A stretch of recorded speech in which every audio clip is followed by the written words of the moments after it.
دي تبقى ريتشل الشهيرة برشا كآبة، وده علشان حياتها مليانة بكوارث فل الفل لدرجة انها بتتمنى الموت كل لحظة، وبسبب كده هتعمل اتفاق مجنون مع شاب اجن منها، والاتفاق ده هيعرضهم لمصايب سودا. يعني صباح الفل. ايه الاتفاق ده بقى وايه اصلا الحكاية دي؟ تعالوا بينا نشوف. البت ريتشل دي بتصحى من نومها وبتلاقي نفسها فجأة في مكان غريب ومختلف، واخر حاجة فاكراها انها كانت في المستشفى النفسية مع الدكتور بتاعها، وبعدها قررت تخرج من الأوضة، ولكن بتلاقي كلام غريب كده على الحيطة، وبتكون أسئلة موجهة ليها عن هي مين وإيه حقيقتها وإيه كمان اللي جابها هنا. فهي ما اهتمتش قوي ودخلت لأوضة تانية، واتفاجئت بالآلة اللي بتكتب لها اسمك إيه، وبتوتر شديد بتبدأ تعرف نفسها وهي مش فاهمة ليه والمين. وبعدين بيظهر قدامها سؤال تاني عن سبب وجودها هنا، وبرعب شديد بتجاوبه بتقوله إنها أصلا ما تعرفش هي جت هنا إزاي، وبتقول إن آخر حاجة فاكراها إنها كانت في المستشفى. ولما الآلة بتسألها على سبب دخولها للمستشفى من الأساس، بتقول لها إنها شافت ناس بتتقتل قدام عينيها، ومن ساعتها وهي في حالة نفسية صعبة جدا، فما كانش في أي طريقة تخرج بيها من الموضوع ده غير إنها تروح للمستشفى وتبدأ في طريق العلاج النفسي. بس اللي مش فاهماه هي بتعمل إيه هنا وإزاي جت أصلا، وبتقول إنها عايزة ترجع لبيتها تاكل شوية بطيخ وخلاص بدل العبث اللي هي فيه ده. وفي اللحظة دي بيتفتح باب جواه اسانسير، وريتشل اول ما بتدخله بتسمع صوت بيقول تم اختيار الضحيه الجديده، يلا بقى كل الطوابق تستعد لبدء اللعبه. ضحيه ولعبه؟ ايه الكلام ده كله؟ وريتشل في اللحظه دي بتدرك انه يا سوادك يا ارمط جدا، لانها بتخاف من الرساله الغريبه دي ومش عارفه ايه مسارها. وبعدين الباب بيتفتح ونفس الصوت بيقول لها اخرجي علشان نبدا لعبتنا، ووقتها بتخرج وبتلاقي دور غريب كده ومنظره مريب، وبتسمع صوت حد جاي وراها، فبتجري بكل سرعتها، ولكن مش بتاخد بالها من الجرنان اللي مكتوب عليه جرائم قتل عشوائية. بس ريتشل بتقف فجأة لما بتلاقي دم كتير على الأرض، وكمان بتشوف طير مجروح، ولما كانت لسه هتشوف الطير ماله اتفاجئت بشخص غريب بيقتله برجله بكل عنف، وبتشوف شخص بيضحك بجنون كده وماسك الفاس بإيده، وهو بيقول لها هعد لحد 3 وتبدأ تجري علشان نبدأ اللعبة، اوعي بقى تموتي بسرعة ها. وفعلا بيبدأ العد وريتشل بتجري بكل سرعة من الشخص المجنون ده، واللي أول ما بيخلص ال3 ثواني بيجري وراها وهو بيضحك ضحكته المرعبة. وساعتها ريتشل بتدخل أول أوضة تقابلها، والجدع المجنون بيبقى وراها وكسر الباب ودخل بسرعة، وده كان وقت كافي جدا لريتشل اللي استخبت بسرعة منه. ووقتها الجدع المجنون ده بيبدأ يكسر في الصناديق بفاسه الضخم علشان يلاقيها، وريتشل بتكون مرعوبة على الآخر وبتكتم نفسها علشان ما يسمعهاش. ولما بيلاقي مفيش صوت طلع بيخرج من الأوضة، وبعد شوية ريتشل بتخرج من الأوضة وبتجري بكل سرعتها علشان تلاقي باب الخروج من مستشفى المجانين دي، ولكن لقت السفاح بيجري وراها وكان هيقطعها شرايح شرايح لولا انها اتخطت ضربته برعب وكملت جري، وهو بيكون وراها وعايز يقتلها. اما هي فدخلت الاسانسير بسرعة وفضلت تدوس على الزرار علشان يقفل. في نفس الوقت ده السفاح كان وراها وكان خلاص هيقتلها لولا ان حظها الحلو ان الاسانسير قفل، فبترتاح على الارض بصدمة كبيرة من اللي شافته لحد ما الاسانسير بيوصل للطابق الجديد، وبتتعرف عليه لانه كان شبه المستشفيات وهادي جدا. ولسه بطلتنا كانت هتاخد نفسها كده، بس حست ان في حد بيجري ناحيتها، فلحقت نفسها وخدتها جري على طول. وفجأة واحد بنضارة كده بيمسكها من ايديها وبيقول لها انت رايحة فين يا ريتشل؟ هو انت مش فاكراني ولا ايه؟ انا الدكتور داني اللي مسؤول عن حالتك. وبيمسح لها الدم اللي على وشها وهو بيقول انت شكلك ناسياني خالص، هو مالك يا بنتي خايفه كده ليه؟ فردت عليه وقالت له انا صحيت ولقيت نفسي في مكان غريب وشخص مجنون بيجري ورايا. فالدكتور بيطمنها وبيقول لها لا ما تقلقيش خالص، الشخص اللي بيجري وراكي ده قاتل، يعني حاجه بسيطه كده لا تقلقي. بس انا هقول لك حاجه، هو مستحيل يطلع هنا ابدا، خلينا ندور على باب الخروج. وبعدها بياخدها معاه لاوضه كده مليانه سراير، ولكن بيلفت نظرها الكلام اللي مكتوب على الحيطه واللي كان بيقول انت عارفه ايه هي الرغبه، او حتى عارفه انت عايزه ايه. مفيش اي سبب يخليكي هنا، بس لازم ما تخترقيش القواعد علشان كل قاعده تمنها غالي قوي. وريتشل ما فهمتش حاجه من اللي بيتقال، ولما بتسال الدكتور بيقول لها عادي يا بنتي، ما كل واحد بيكون عنده رغبات عايز يحققها، عندك انا مثلا بدور على عين جميله بدل ما انا ماشي بعين واحده كده، خاصه ان عيونك جميله جدا. فريتشل ريتشل خافت من كلامه، بس بتلمح كلام مكتوب تاني وعليه شوية تراب. وقبل ما تشيل التراب الدكتور بيمسك ايديها بحدة كده وبيقول لها ما ينفعش علشان التراب هيدخل في عينك وانا محتاجها جدا. وبعدها بياخدها لأوضة العمليات وهو بيقول لها ما تديني نظرة حلوة بعينيكي كده. واخيرا الولية بتحس بحاجة غلط وان الجدع ده مش مظبوط، فبتبعد عنه بسرعة، ولكنه بيقول لها عيونك دي جميلة قوي، دي شبه كمان عيون امي، بس للاسف شكلك مرعوبة وده مخلي عيونك جمالها يقل. والبت كانت مش فاهمة اي حاجة من الراجل المتخلف ده لحد ما قال لها انا ناسي حاجة مهمة وعايزك تدوري معايا عليها، يا ريت بقى تدوري لي على عيون الكسندرات. وساعتها بتدخل الاوضة اللي شاور لها عليها واللي كانت اصلا مظلمة، بس فجأة بتتصدم وبتترعب لما بتشوف عيون بني ادمين في كل حتة. وساعتها الجدع المجنون بيدخل وراها وهو بيقول لها حبيبتي اللي بتسمع الكلام، اخيرا لقيت اللي بدور عليه. وريتشل ما كانتش فاهمة اي حاجة، بس جابت برطمان كده في عيون وادته،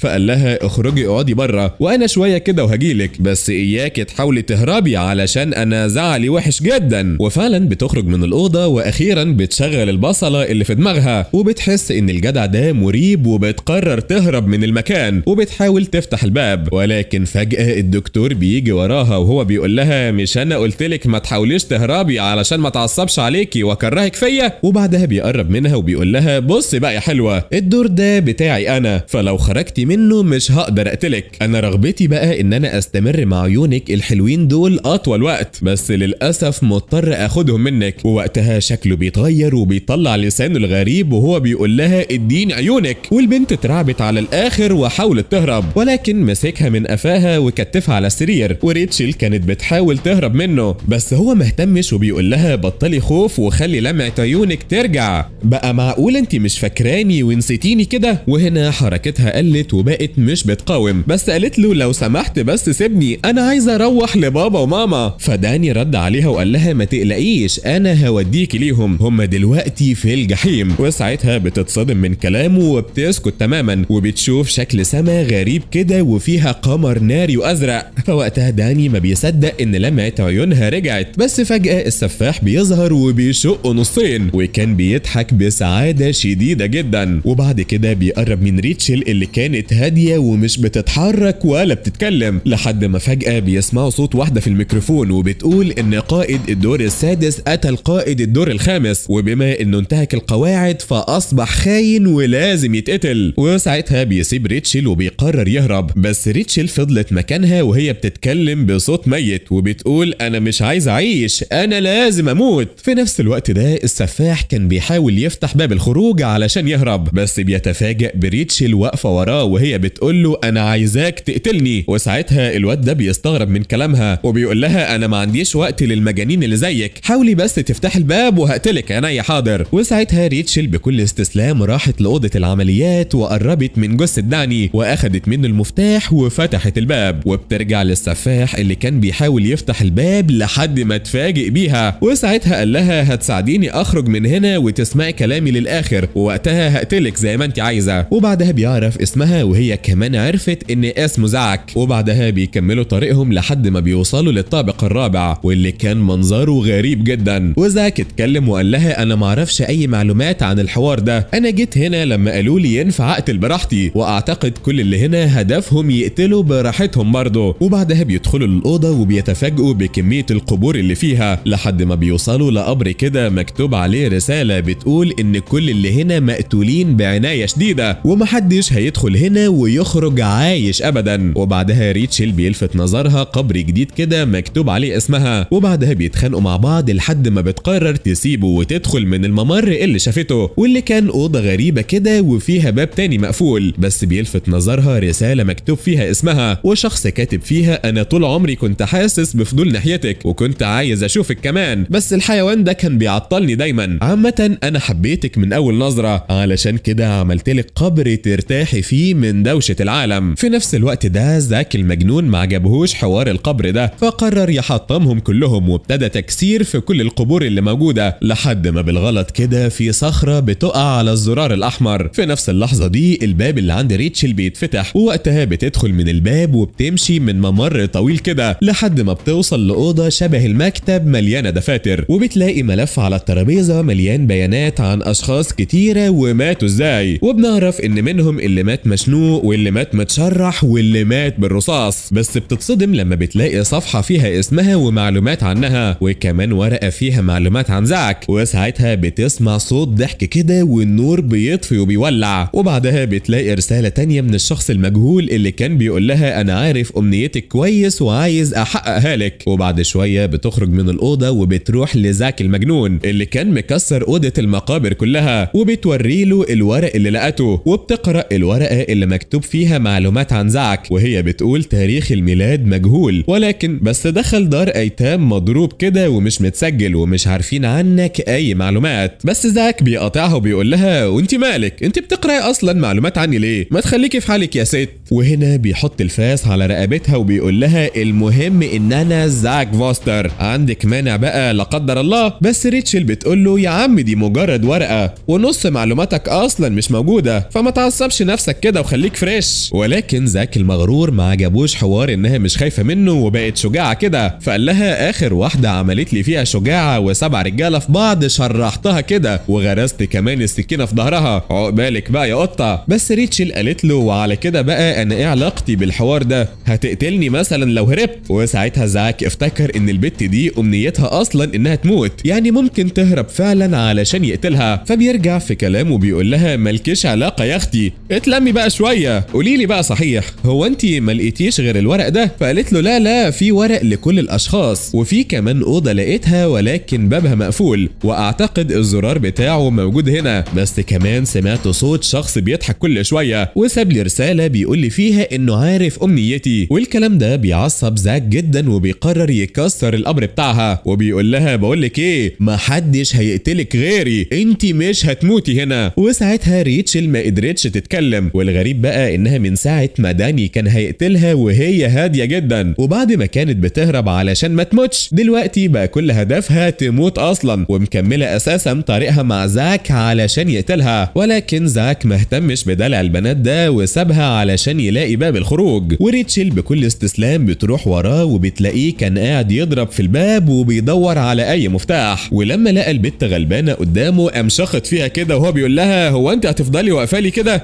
ما تتزفتي تشوفي اي زرار يفتح الباب ده. فوقتها ريتشل بكل برود بتقول له طب والله مالكش حق تزعلني، ولو عايز تخرج قوي كده يا عم انزل في الميه الحلوه دي، انا حاسه ان الزرار فيها. وفعلا بيقرر يسمع كلامها وبينزل في الميه. اما هو بقى فبيقول لها انا بصراحه مش عارف انت ساكته ليه، ما تحاولي يا ست تعيطي ولا تصرخي ولا تضحكي حتى، انا مش عاجبني وشك ده. ولكن مش بتهتم وبتفضل تلف في المكان يمكن تلاقي حاجه تفيدهم، لحد ما لقت ورقه من الشخص المجهول اللي كان بيقول له مفيش داعي للتردد، انا وانت عارفين ان امنيتك تموتي وانا هحققها لك قريب. وفي نفس الوقت ده زاك زهق من قعاده في الميه وخرج ناحيه القبور من تاني، وبيفضل يدور على ريتشل لحد ما فجاه الانوار بتطفي وصوت الضحك بيعلى، وواحد بيقول له اديني جيت لك بنفسي يا مدمر القبور. وفجاه بيظهر قصاده شاب غريب لابس وش اغرب وبيتكلم وبيقول له يعني يا راجل انا تعب نفسي واعمل لك قبر مفيش زيه تقوم انت مكسره؟ بس زاك ما اهتمش وقال له قبر مين يالا، ده انت حاطط لي كام طوبه فوق بعض كده ومسميها قبر، الهي قبر يلمك يا شيخ. وقبل ما يهاجموا الواد بينط بسرعه وبيتفادى ضربته وبيقول له بقول لك ايه، انا ما اسميش يالا، انا اسمي ايدي، وبعدين انا مش فارق لي حاجه من اللي انت عملته، ولكن ليه تدمر قبر حبيبتي ريتشل يا جدع؟ ده انا وقعت في حبها من النظره الاولى، انا عامه وظيفتي هنا اعمل قبور للناس اللي ماتت وبس، ولكن ريتشل مختلفه وقريبه من سني فعايز اعمل لها قبر مناسب، وكده كده ما حدش هيقتلها غيري. والكلام ده بيعصب زاك جدا وبيبدا يهاجمه، بس بيتفاجئ بيه اختفى فجاه والنور رجع. وبنروح بقى لريتشل اللي رجعت للاوضه في المكتب تاني وفتحت الباب اللي قابلها، وهنا بتلاقي ممر طويل ولفت نظرها كشاف كده فاخدته معاها، وبتدخل الممر وبتلاقي رساله تانية من ايدي وبيقول لها مفيش داعي للقلق، كده كده احنا عايزين نفس الشيء، يعني مش هنتعب مع بعض، انا لسه برضو عارف امنيتك وعايز احققها لك، بس انا كمان عندي امنيه، انا نفسي ما تسمحيش لحد يقتلك غيري، ولو عايزاني اقتلك دلوقتي قولي موافقه وبس. وفجاه بيظهر وراها وهو بيقول لها اخيرا اتقابلنا يا ريتشل. ومن الخضة كانت هتهرب، بس قال لها لا لا لا ما تقلقيش، انا مش هقتلك بعنف زي الباقيين ولا حتى هخوفك زي المتخلف اللي اسمه زاك. من دلوقتي اعتبريني صاحبك، ده نعرف كل حاجة عنك وعن اهلك كمان. وطبعا حوار ان حد يعرف عنها حاجة ده مهم جدا بالنسبة لها، خاصة انها مش فاكرة حاجة غير اسمها وانها المفروض تدور على اهلها. بس ايدي كمل وقال لها انا ممكن اقتلك بدون ألم ولا خوف، وهعمل لك كمان قبر مثالي، وهعمل لك يا ستي كل اللي نفسك فيه، انت بس وافقي. وفي نفس الوقت ده زاك قلق عليها بسبب تأخيرها، وكمان ظهور ايدي خوفه اكتر فحاول يدور عليها. وبنلاقي بعدها ريتشل كانت مترددة على الاخر وبتحاول تهرب منه ببطء شديد، بس هو بيقول لها هو انت متوترة وخايفة ليه؟ طب يا ستي قولي لي امنيتك. فجاوبته بهدوء شديد وبتقول له انا امنيتي هو الموت. فوقتها ايدي ما صدق وقال لها بس انا هنفذ لك امنيتك وهقتلك، قولي بس انت موافقة وانا هريحك خالص. ولكن سكوتها زاد وده عصبه اكتر وخلاه يقول لها هو انت معزفت ده ليه؟ وريتشل قالت له علشان هو وعدني انه يقتلني. فايدي بقى ما صدق وقال لها يا بنتي وانت هبله، ما انا بقول لك انا كمان هقتلك اهو من غير اي عنف ولا فرهضه. بس ريتشل رفضت بتردد وقالت له بس انت لو قتلتني هو مش هيقدر يخرج من هنا وانا لازم اساعده. في نفس الوقت ده زاك كان متجنن على الاخر وبيدور عليها في كل حته لحد ما بيسمع صوتها جاي من ورا الحيطه، ووقتها بيفضل ينادي عليها. ولكن ايدي اتوتر وقال لها ها عايزه مين يقتلك؟ صدقيني يا بنتي انا هريحك وبحبك. ده كمان بيمد لها ايده علشان يقنعها، وساعتها ريتشل بتسيب الورقه وبتحرك ايديها بتردد. بس زاك اللي كان سامع كل حاجه بيقول لها ما تسمعيش كلامه ده مخادع، بصراحه في ناس كتيره هنا عايزه تقتلك ولكن انا مش هسمح بده ابدا علشان محدش هيقتلك غيري، انت فاهمه ولا لا؟ وانا وعدتك بده ومش هينفع اخلف بوعدي معاكي. وساعتها ريتشل بتقول له يا عم وانا موافقه، حاول بقى يا فالح تكسر الحيط ده وتوصل لي. وزي ما يكون مصدق وبضربه واحده كسر الحيط ووقف قصادها، وفي نفس الوقت ايدي اختفى. بس صوته كان ظاهر في المكان وهو بيقول لها انت ليه اخترتيه؟ انا قلت لك هقتلك من غير اي عنف وهريحك، انت ازاي تختاري واحد همجي زي ده علشان يقتلك؟ عامه استنيني علشان محدش هيقتلك غيري، انت ليا انا وبس، انا بقول لك اهو. وصوته بيختفي والنور بينور من جديد. وساعتها زاك بيبص لها بكل استهزاء وبيقول لها شكلك كده يا بومه هتموتي قريب من غير ما اقتلك بنفسي، ده المبنى كله عايز يقتل معليكي، هو مفيش غيرك ولا ايه؟ وبعدها بيقرب منها بعصبيه وبيقول لها انت ازاي تقفي معاه؟ مش المفروض انك عايزاني انا اللي اقتلك؟ وقلت لك قبل كده نخرج من المكان الزفت ده وهطير راسك. وريتشل زي ما تكون منومه مغناطيسيا وكل اهدافها انها تموت، فقالت له انا سمعت صوت باب اتفتح من شويه، اعتقد ان احنا لازم نشوفه. وفعلا بيكملوا طريقهم من الممرات الغريبه دي، بس فجاه بيلاقوا ايدي المجنون واقف قصادهم، فهو بيتكلم بعصبيه وبيقول لها انت ليه تختاريه؟ ده انسان همجي وهيدمر جمالك، انا قلت لك هقدر اقتلك، يبقى ليه بقى اخترتيه؟ ووقتها ريتشل لعبت باعصابهم وهي بتقول انا اللي هيقتلني هو،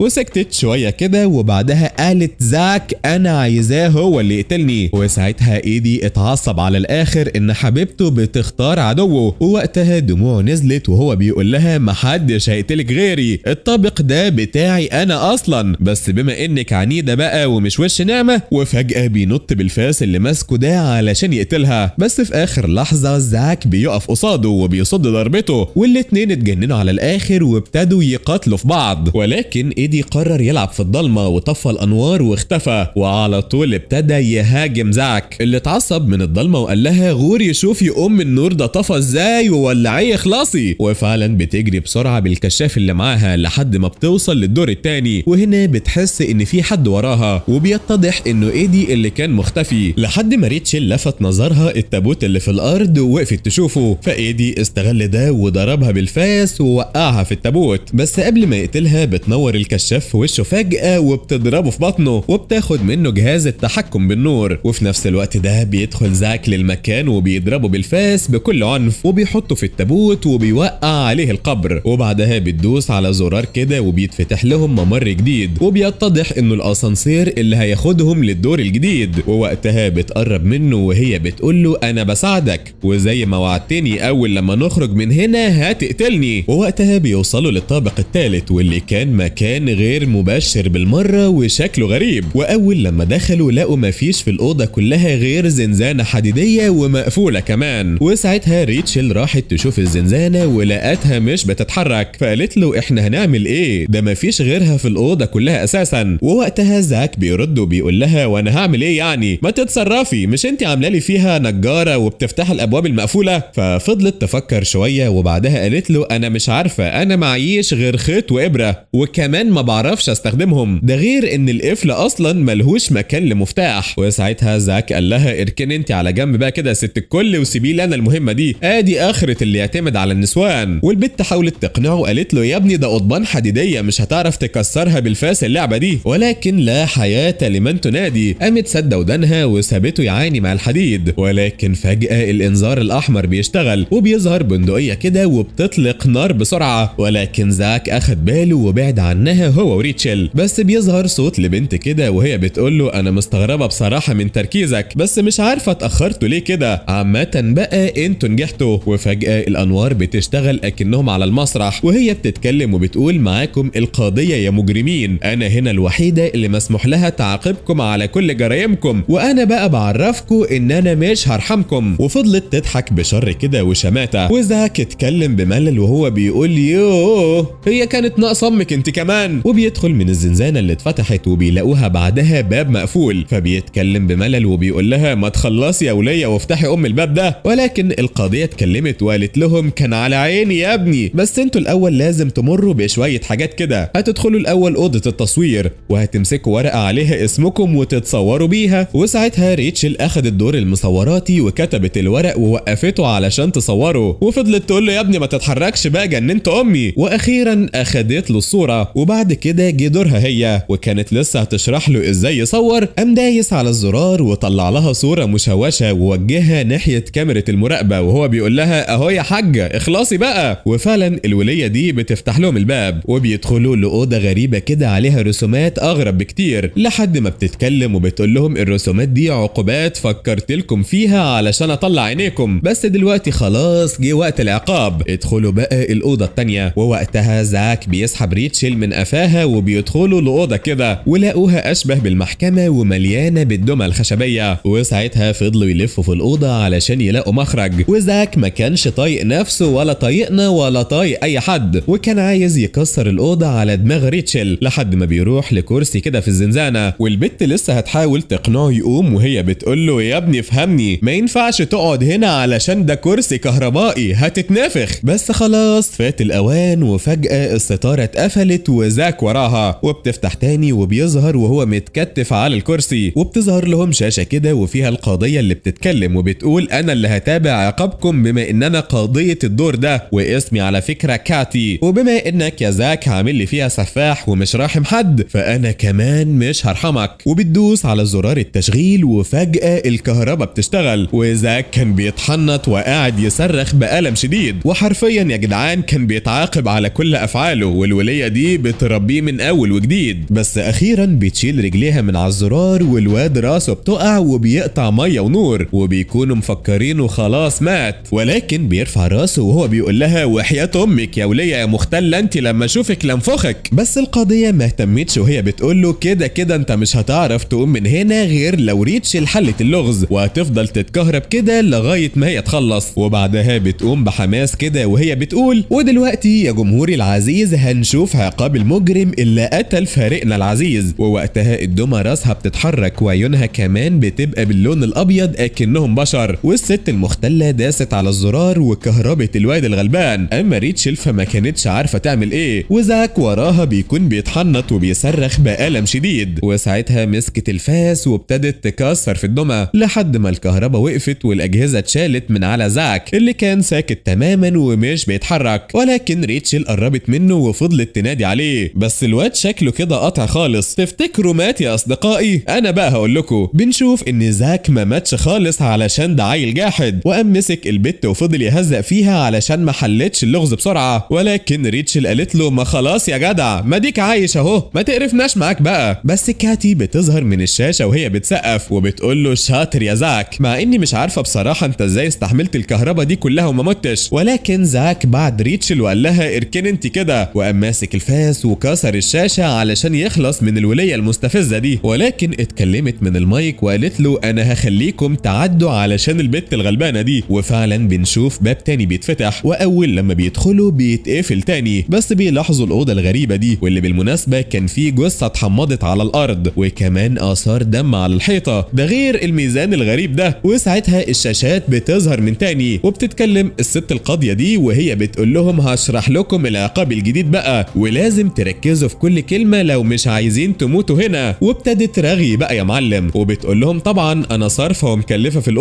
الاوضه دي مغلقه جدا، يعني حتى الهوا مش هيدخلها، وحتى كمان ازاز الشبابيك صلب يعني مش هيتكسر. ومش بس كده، ده انا بضحي كمان النهارده وهملى الاوضه بحاجه خطيره هتخليكوا تموتوا بسهوله لو شميتوه لفتره طويله. وبتتكلم بشر كده وهي بتقول لهم ده غاز سام، بس اكيد يعني انا مش شريره كده لان انا سبت لكم مخرج في الاوضه وكمان هكون رحيمه معاكم جدا وسبت لكم قناع واحد علشان ما تموتوش بسرعه. مفيش داعي للشكر طبعا.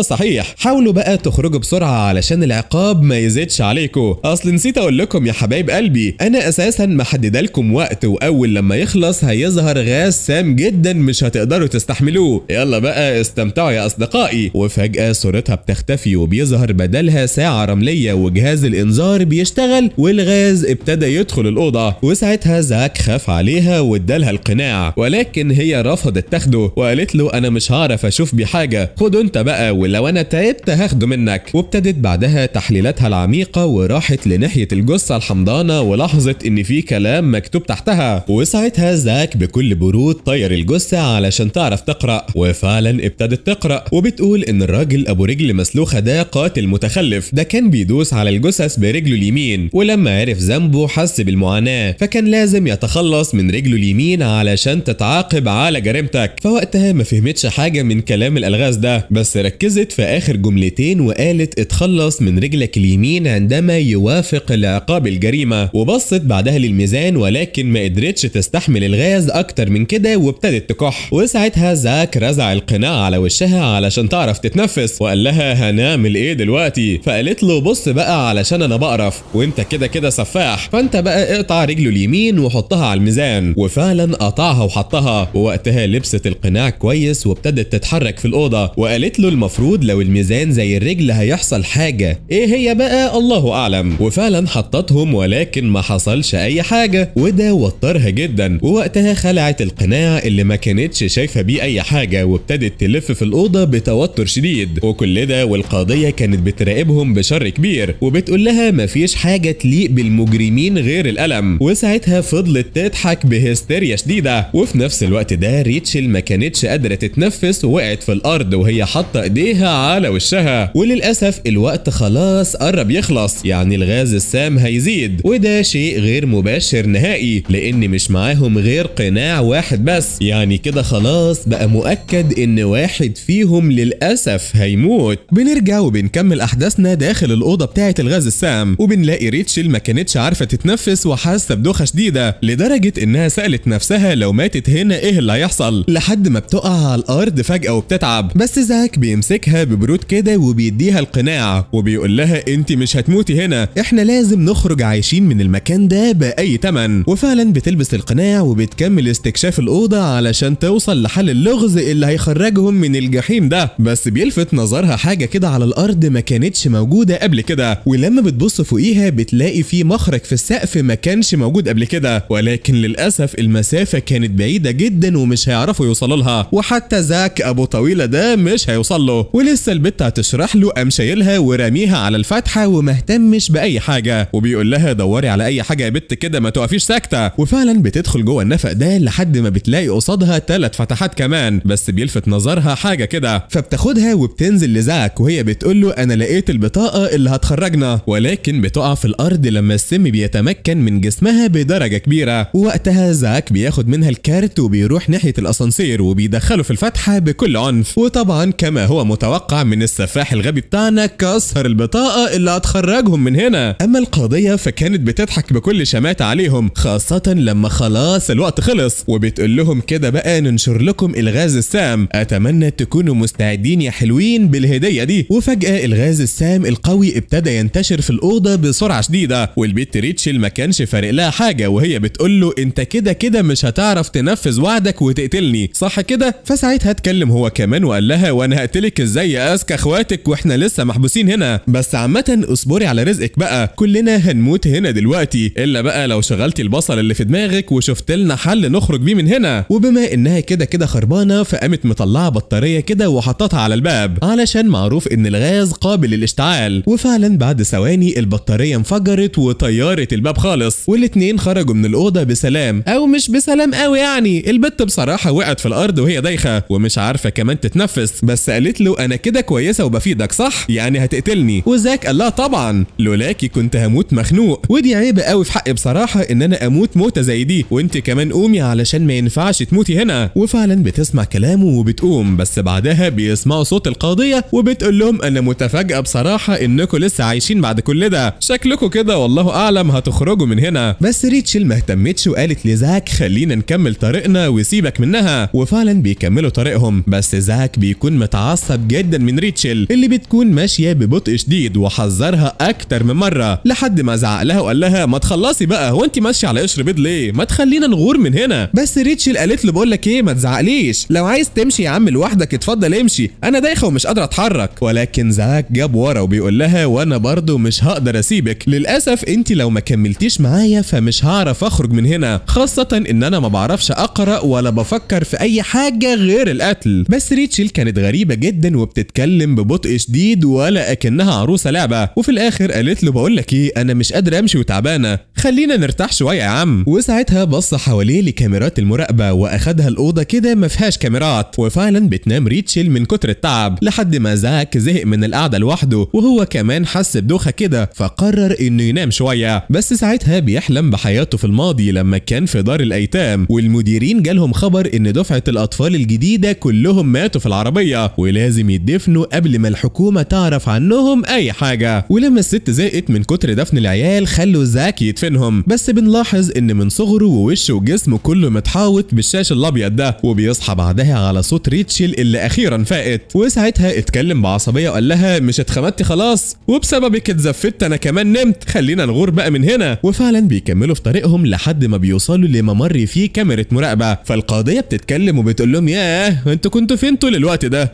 انا قلت ان انتوا متوا في الطريق. بس زاك اتكلم بعصبيه وقال لها اخراس انت يا وليه انا على اخري ومش طايقك، ولكن هي ما اهتمتش وقالت لهم ايه رايكم تقضوا اللي فاضل من عمركم في الزنزانه بدل ما تموتوا بسبب التحديات. ولكن زاك قال لها ده عند الحاجه الكلام ده، انا مش هتحبس في زنزانه منتنه وهخرج من هنا. وساعتها بيكملوا طريقهم لحد ما بيوصلوا لممر كله زنازين، ولكن الست القاضيه دي كملت وقالت لهم انا سمعت كده طرطيش كلام انكم واعدين بعض بحاجات هبله، والحاجات دي هي اللي مخلياكم مكملين طريقكم مع بعض، بس اللي لفت نظري ان كل واحد فيكم بيستغل التاني لمصالحه الشخصيه. عامه كملوا طريقكم واستمتعوا بالعقاب. وفعلا بيكملوا طريقهم وزاك متعصب على الاخر وهاين عليه يكسر المكان على دماغهم، وبيكملوا طريقهم بعد كده لحد ما بيوصلوا لمكان جديد وغريب كده، وبيكون في بيت هندسي مرسوم بشكل مريب جدا، وكالعاده الوليه القرشانه بتظهر في الشاشه وبتقول له شكلك كده عجبك البيت يا زاك، بس بما ان زاك لسانه متبري منه فقام شتمها، وساعتها قالت له لا يا حبيبي لم نفسك كده علشان تخرج سليم من هنا. وفجاه الباب بيتقفل عليهم وبتقول لهم في واحد فيكم هيبقى المدير والتاني هيبقى العامل، يعني واحد فيكم هيحل اللغز والتاني هيسمع كلامه. وطبعا تفسير الكلام ده مش محتاج قواله يعني، وزاك سمح لريتشل انها تكون المديره بما انها بتفهم عنه، فاتحركت لخارج الاوضه وقالت له خليك عندك وانا هدور هنا. والقاضيه بتقول لهم يلا اللعبه هتبدا ولو الوقت خلص هتموتوا مكانكم. وبعدها في درج بيتفتح كده لريتشل وبتطلع منه ورقه وبتتفاجئ بمساله حسابيه وبتحاول تحسبها بالرموز اللي معاها اللي هو السين والصاد والكاف، ولقت بعدها كتاب وفهمت ان صاد ده يعني رقم الصفحه وسين يعني رقم السطر وكاف يعني الكلمه، وعرفت انها تفتح الصفحه 266 والسطر 24 والكلمه 12، وابتدت تقرا الجمل وقالت رجل يعيش على الاريكه. وساعتها قالت لزاك خد دميه الراجل ده وحطها على الكنبه، واول ما بيسمع كلامها بيظهر لهم فيلم رعب كده، وبعدها القاضيه بتقول لهم شكلها لعبة ممتعة المرة دي. وبعدها الدرج التاني بيتفتح وبتبدأ تحل اللغز، وبتقول له حط الست جنب جوزها من ناحية اليمين، ولكن بما انه عنده حول في الاتجاهات فقام حطها في الشمال. وساعتها القاضية قالت لهم الايد اليمين ماسكة السكينة والشمال اللي بتمسك الشوكة، وكانت بتحاول تشتت انتباههم وتعصب زاك اللي مسك الست وحطها في المكان الصحيح. وريتشل فضلت تحل في كل اللي بيجي لها، وكل شوية يتفتح لها درج جديد لحد ما قالت له هتلاقي دمية عليها شاش، حطها بقى جنب الست. وساعتها زاك بيبص للدمية بعصبية شديدة وما كانش مركز، خاصة لما لقاها شبهه، ولكن اضطر يسمع الكلام. وساعتها القاضية دي ابتدت تستفزه وهي بتقول له شكلك ولد شطور بيسمع الكلام يا زاك، الا صحيح اللعبة دي مش بتفكرك بحاجة ولا ايه؟ فوقتها بيفقد اعصابه على الاخر لما عرف ان اللعبة دي معمولة علشان تفكره بالماضي، خاصة لما ريتشل قالت له ادي الكوريك للولد. وساعتها بيتوتر على الاخر لما بيديله اداة الحفر دي وبيلاقيه بيحركها علشان يحفر. فوقتها بيفتكر الماضي لما الست بتاعة الملجأ وقعته على الارض وهي بتقول له احفر كويس، وبيسمعهم كمان لما قالوا عليه مجرد اداة بتنفذ الكلام. فوقتها بيتعصب من استفزاز الست القرشانة دي وبيكسر البيت تماما. وبعدها الباب بيتفتح وبيدخل وهو مش طايق نفسه، وريتشل كانت مستغربة من عصبيته اللي ملهاش داعي دي، خاصة لما دخلوا الأوضة تانية منفصلة وكل واحد قصاده باب، لحد ما القاضية كاترين بتظهر المرة دي شخصيا وبتقول لهم كل واحد فيكم قدامه حقنة، واحدة فيها الفيتامين والتانية فيها سم خطير، وأنا بصراحة مش فاكرة مين فيكم اللي عنده السم، ولكن لازم تحقنوا نفسكم بيها علشان الباب يتفتح. وساعتها زاك بيمسك الحقنة اللي قصاده وكذلك ريتشل، وبيقربوا من بعض وهم مش عارفين يعملوا ايه، لحد ما ريتشل قالت له انا مش عارفة السم فين، بس انت لو خايف فانا ممكن اخد الاتنين. وساعتها بيتعصب وبيقول لها لا طبعا انا ما ينفعش اضحي بيكي، ولكن هي ما اهتمتش وقالت له مش مهم كده كده لازم ناخدهم. فبيقول لها ولما انت تاخديها وتموتي مين بقى اللي هيخرجني من هنا؟ بس ريتشل كانت مستسلمة تماما ومش مهتمة نهائي للي بيقوله، وقالت له بص بقى انا مش فارقة كتير، انا كده كده عايز اموت. وساعتها زاك اتعصب ومسكها من هدومها وبيقول لها انا زهقت من استسلامك ده، بس عامة مش هريحك، وقام ساحب الحقنة بتاعتها وغرز الاتنين في جسمه. وفي نفس الوقت ده الباب اتفتح وزاك بيخرج وبيحس بدوخة شديدة وتشوش في عقله، واول لما ريتشل بتقرب منه بيحط السلاح على رقبتها وهو بيتكلم بهستيريا شديدة وبيقول لها بقول لك ايه انا عايز اقتلك، انا حاسس كده ان انا هتجنن وهقتلك دلوقتي. وفعلا بيمسكها علشان يخنقها، بس بتتكلم بهدوء وبتقول له انا ما عنديش مانع، ولكن ما تنساش انك وعدتني ان احنا نخرج من هنا وبعدها تقتلني، بس انت لو ما عندكش مانع تخالف وعدك فاقتلني بقى وانا مش هتحرك. وساعتها زاك بيهدى وبيرمي السلاح وبيقول لها انا مش هقتلك هنا، وبيقربها منه وبيقول لها خليك مطيعة وما تعصبينيش. وبعد شوية بيفتكر الماضي لما كان بيدفن الجثث، ولما لقى جثة مدفونة بيفقد اعصابه وبيدخل الصالة وبيلاقيهم مشغلين فيلم كده لقاتل. فساعتها بيدخل وبيجيب سكينة وبيدخل عليهم وهم نايمين وبيقتلهم بكل غل، ودي كانت اول مرة زاك يقتل فيها. وبعد شوية بيقرب من ريتشل وبيقول لها ما تخلينيش اقتلك دلوقتي، اهربي يا بنتي من هنا. وفجأة بيتحول وبيفضل يصرخ، واول لما بتشوف كده بتجري منه بسرعة، اما هو فبيفضل وراها وبيكون متجنن على الاخر وعايز يقتلها وعيونه حمراء، لحد ما ريتشل بتدخل في اوضة غريبة مليانة مسدسات متعلقة، وقبل ما زاك يقتلها في طلقة بتصيبه في دراعه. وبعدها بتظهر كاترين اللي كانت مبسوطة باللي بيحصل لحد ما الانوار بتطفي وبتشتغل تاني، وريتشل بتلاقي مسدس قصادها والقاضية بتقول لهم اقتلوا بعض بقى، بس ريتشل رفضت تماما انها تقتله، وده بيعصب زاك جدا لدرجة انه مسك الفاس وجرح نفسه قصادها، وده بيعصب القاضية جدا اللي بتطلع وبتضرب ريتشل وبتستفزها، وبعدها بتفضل تعذب في زاك اللي بيطلع في الروح. وساعتها ريتشل بتتفاجأ انه اصلا فاضي، فبتطلع مسدس من شنطتها وهي بتقول لها مش هخليكي تقتلي زاك، وساعتها بتضربها بالنار، ولكن القاضية فضلت تهددها وكانت هتدوس على زرار المسدسات. وفي اللحظة دي زاك بيفوق وبيقطعها بسلاحه، بس لولية كان لسه فيها الروح وراحت ناحية الزرار اللي اول لما لمسته النار فضل يضرب بشكل عشوائي، ولكن دمها اتصفى وماتت قصادهم. وساعتها بيكملوا طريقهم وزاك ما كانش مهتم لجرحه لحد ما دخلوا لأوضة تانية واتضح انها أوضة التحكم لانها بتكون مليانة اجهزة ومكبرات صوت، لحد ما ريتشل بتدوس على زرار ومنه الباب بيتفتح، وبعدها بيعدوا على باب الخروج وريتشل بتلاقي رسالة رسالة على الحيطة بتقول لها ادي اسمك لملكة المكان. وساعتها بيدخلوا أول أوضة قابلوها لما كتبوا اسمهم على الورق، وبتمسك الورق وبتحطه في مستطيل كده جنب الأسانسير، وفعلا أول ما بتحطهم الباب بيتفتح وبيدخلوا للأسانسير بعد ما رمت الورق في الأرض. وبعدها بيقعدوا مع بعض في الأسانسير لحد ما بيوصلوا للطابق التاني، بس ريتشل بتتصدم من زاك اللي وقع مرة واحدة وهو غرقان في دمه، وساعتها بتنادي عليه برعب، ولما بتلاقيه مش بيرد بتاخده وبتخرج من الأسانسير وبتحطه على جنب كده وبتحاول تصحيه، وفعلا بيصحى، ولكن قبل ما يقوم جرحه ابتدى ينزف أكتر بشكل كبير، وفجأة بيغمى عليه تاني. وطبعا أكيد مش هتقدر تشيله وتمشي بيه في الممر الطويل ده، فبتقرر تدور على علاج أو أي حاجة توقف بيها النزيف، وفعلا بتجري بكل سرعتها في الممر علشان تنقذ زاك لحد ما بتوصل لأوضة كده كانت ضلمة. وأول لما دخلتها فجأة كل الشمع اللي فيها بينور، ولكن بتحس بحاجة غريبة، وفجأة الشمع بيقع وبيطلع دخان غريب بيخليها تحس بدوخة كده، بس فجأة الدخان بيختفي وبتلاقي نفسها قصاد كتاب مكتوب فيه انت مين، ملاك ولا شيطان، وايه هدفك كمان من وجودك هنا. وبعدها بتلاقي ورقة مكتوب عليها اسمك ايه، فبترد وبتقول ريتشل جاردنر، وساعتها الورقة بتختفي والباب اللي تحتها بيتفتح، فوقتها بتدخل وبتلاقي الدخان البنفسجي، بس بتلاقي فيه ازازة دواء على الكرسي، واول لما مسكتها بيظهر لها كلام غريب كده زي مثلا ايه هي غلطاتك، واللي في ايدك ده يبقى الدليل، ايه بقى شعورك وانتي ماسكاه. وفجأة بتتحوط بدواير كبيرة من الدخان وبتلاقي نفسها قصاد المراية وبتسألها شوفي نفسك واعرفي ايه غلطاتك، وبعدها بتتحوط بالدخان من تاني والكلام اللي على المراية ده بيتحول لدم، وبعدها المراية كل شوية بتتكسر وبيظهر لها اجمعي قطعك واعرفي نفسك الحقيقية. وفجأة المراية بتتكسر تماما وكل قطعة كان عليها صورة لريتشل اللي كانت واقفة مصدومة ومش فاهمة اي حاجة، لحد ما بتمسك قطعة وبتلاقي نفسها قدام مراية تانية وبيتكتب لها انت مين وايه هي غلطاتك، وبتتحوط بالدخان من تاني وبتلاقي نفسها في مكان شبه المثلث، والمرة دي شخص بيتكلم وبيقول لها ها يا ريتشل هل بقى عرفتي غلطاتك؟ عرفتي بقى انت هنا ليه؟ وفجأة المثلث بيختفي وبيظهر صورة غريبة، وواحد بيقول لها انت دلوقتي على كرسي الاعتراف، اعترفي بقى بغلطاتك وذنوبك وقطعيها علشان تخرجي. وبتبص ساعتها للمراية اللي معاها وبتلاقي صورة ليها وهي بتبتسم بشر كبير، فساعتها بتقطع كل الصور بسرعة وهي سامعة صوت صراخ شديد جدا، وبعدها بتتحط قدام صورة تانية بيظهر منها ابوها وامها وهم بيقولوا لها تعالي معانا، ولكن هي ما اهتمتش غير بزاك وقطعت الصورة اللي فجأة ظهر منها دم كتير، وبتلاقي نفسها في مكان غريب تاني، وكل لما تمشي بتلاقي رجليها بتعمل آثار حمراء زي الدم، ولكن ما اهتمتش وكملت لحد ما لقت باب ضخم جدا، واول لما بتفتحه بتلاقي البيانو بيعزف لوحده، فساعتها بتروح لما بتلمح كتاب مكتوب فيه اعرفي غلطاتك وواجهي نفسك، ولكن بتلمح صورة كده وبترمي عليها السائل اللي معاها، وفجأة بيظهر صوت شديد ومزعج وبتتحاوط بالدخان البنفسجي، وبعدها بتلاقي نفسها في مكان شبه الكنيسة ووراها واحد شكله مرعب وبيسألها انت بتعملي ايه هنا، وساعتها كانت مستغربة من وجوده لحد ما عرفها على نفسه وقال لها انا جراي صاحب الكنيسة دي، ولما ريتشل بتخاف منه ومن عيونه الغريبة دي بيقول لها ما تخافيش انا لسه ما اعرفش اصلا انت كويسة ولا لا، فمش هحكم عليك دلوقتي، ولكن قولي لي انت بتعملي ايه هنا. فقالت له انا بدور على حاجة توقف الدم، فساعتها بيقول لها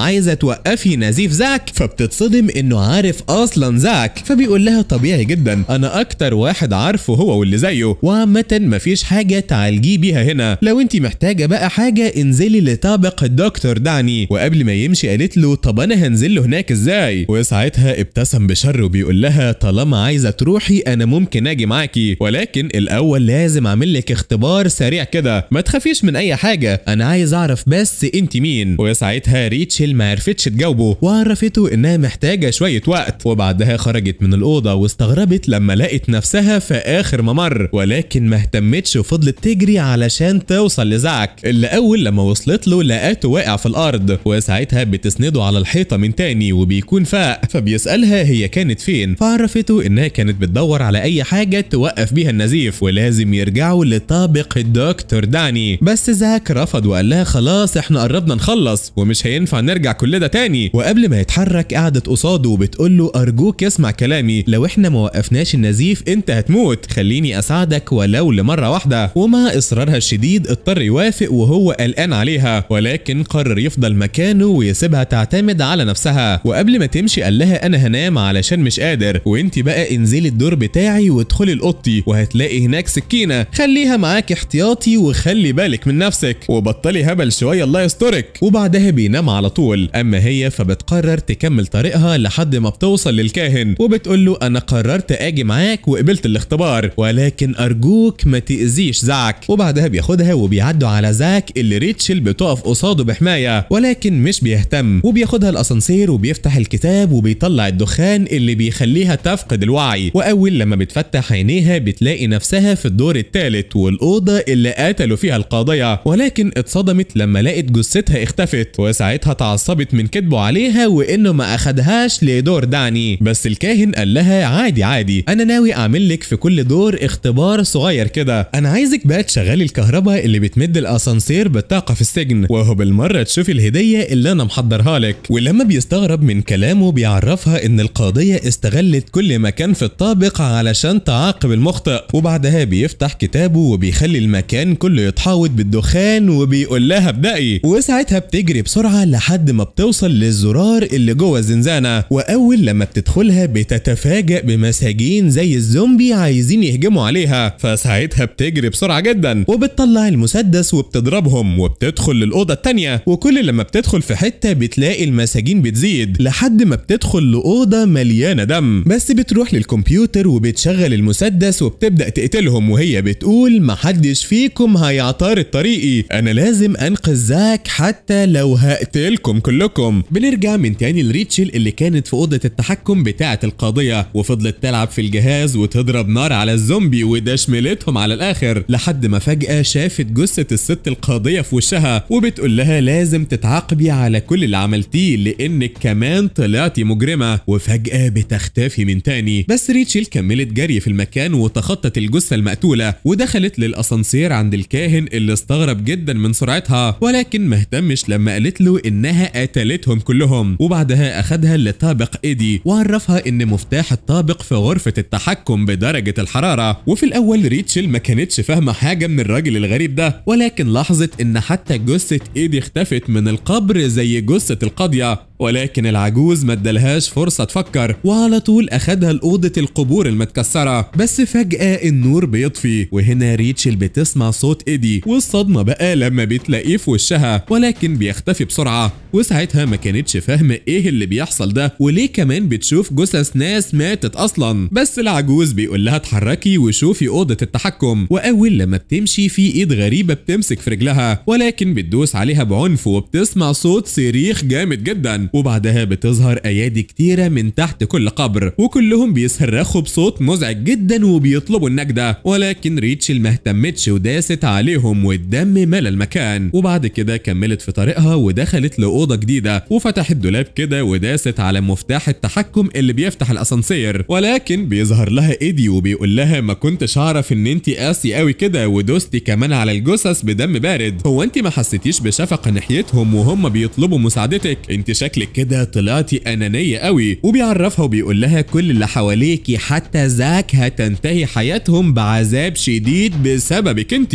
وبعد كده بيختفي من تاني. وهنا ريتشل كانت بتفكر في كلامه ولكن بتكمل جري لحد ما بتوصل للاسانسير اللي كان واقف جنبه الراجل العجوز، وابتدى يقول لها انا كنت سامع صوت صريخ، انت ازاي دوستي عليهم؟ ولكن قبل ما يكمل محاضراته ريتشل قالت له بقول لك يا عم الحاج خلينا نخلص ونغور من هنا بقى. وفعلا بيدخلوا للاسانسير وبيوصلوا لطابق داني، والحاج بيقول لها داني ده كان دكتور كويس جدا، انا مش عارف ازاي قتلتوه لانه بصراحه ما كانش يستاهل منكم كل ده، عامه خلينا نجيب العلاج اللي انت عايزاه. بس ريتشل كانت قلقانه منه وقالت له معلش انا عايزه اروح لطابق زاك الاول علشان في حاجه مهمه جدا لازم اجيبها من هناك، ولكن الحاج ما اهتمش وسابها ومشي. اما هي بقى فوقفت شويه تفتكر اللي حصل في المكان ده واللي كان السبب انها تعرف زاك. بس فجاه بيظهر بيظهر قصادها سائل اخضر غريب جدا، وبيفضل يجري وراها لحد ما بتقع في الارض وبينفجر في وشها، ولكن مش بيحصل لها حاجه. ولما بتدخل اوضه العمليات بتلاقي جثه داني مختفيه هي كمان، فابتدت تدور في الاوضه على الدواء اللي هيشفي زاك، ولكن ما لقتش اي حاجه في كل الاوض اللي دخلتها، لحد ما خرجت بسرعه للعجوز اللي قال لها لقيت الدواء ولا لسه. وساعتها ريتشل اتعصبت وقالت له انا ما لقيتش اي حاجه، وانت شكلك كده بصراحه راجل كذاب،